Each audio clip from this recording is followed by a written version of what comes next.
Hi, I'm Shane with the Drum Center Portsmouth in Portsmouth, New Hampshire, www.drumcenternh.com. Today we're featuring a Pearl wood fiberglass kit. These things were probably the sleeper hit of the NAMM show of 2015. They were at the booth, but the shell packs were all very unassuming because they're three-piece shell packs for the most part, kick, rack, and floor. And you know, they don't have big sparkle bursts or enormous rack systems with motorcycle handles on display. It's just a cool vintage vibe type 70s rock basic classic kit.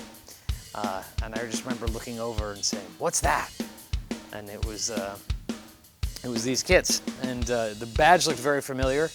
If you've studied the Pearl history at all, you've probably recognized that badge. That's something that we've seen in days past. And the shell is too. You know, back in the Pearl President series, I think it was the President series in the 70s, which was their flagship then, which had a wood fiberglass shell, if I'm not mistaken. There was another line, so I might be not 100% accurate. Some of it escapes me. But this is kind of a throwback to that with a 7.5 mil shell. So it's a little thicker than what we're seeing these days, which is okay by me. I like a slightly thicker shell. And it's a Kapoor shell, when they use Kapoor in their session series, and with a fiberglass inner ply. The fiberglass, I've got some experience with fiberglass shells. It's what I like about them is that they are there's a little more bright attack with them. Plus, they provide a real consistent sound in different rooms, which is what makes these ideal gigging drums. One thing I found with some particular woods, if I'm in certain rooms, especially like maple shells, one room it can sound like $1 million, and the next time I'm like, my drums sound horrible.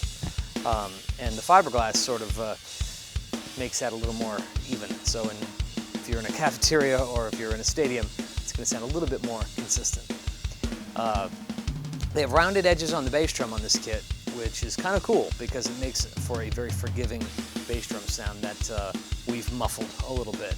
So it's not really that boom boom of the early 2000s rip your head off type bass drum sound that we've become pretty accustomed to. It's more of a nice thump that with a good mic is going to be able to take your head off or do whatever you want, but it has a nice note, which would make these great recording drums too. So what's really cool about them is the price. You have a Pro level kit, something that you can go out and gig with, and it's not going to break the bank. And plus it has a lot of appeal just because it's just so cool.